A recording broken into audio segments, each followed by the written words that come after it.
Let's talk about safety, energized fence safety. One of the first things, if you're looking at doing your own installation, is most states have a call before you dig sort of unit, where it's a number you can call in. It's supported by the utility companies. It's usually a free service, but you call that usually 48 hours in advance and when you want to dig.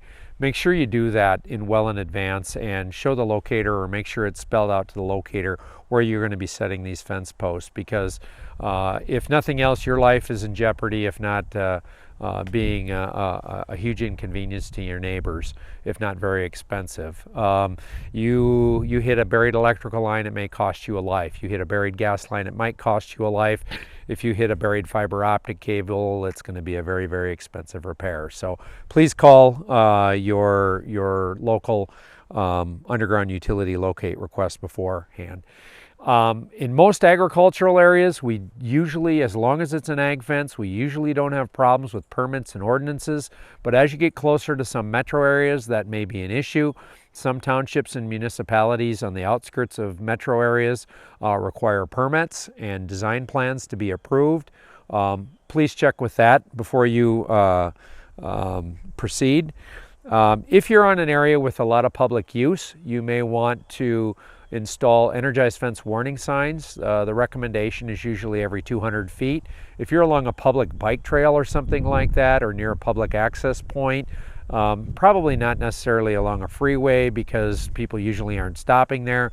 But if it's like a bikeway or a pedestrian area, you may want to put a few of those signs in just to let people know what's going on there and protect themselves. When you're working with energized fencing, wear safety glasses. The wire whips around, staples can fly here, there, or wherever when you're pounding. Safety glasses are an excellent thing to wear for your own protection. If you have a loose end of a wire on the coil of a wire, poke that loose end of the wire in the ground so it's not going to scratch somebody or poke them in the eye. And never energize barbed wire. Barbed wire was not meant to be energized. The spiral design of it is not very conducive to electrical conductivity. And then those barbs, you risk the potential of somebody entangling themselves on a sleeve or a tail of a livestock getting entangled on that.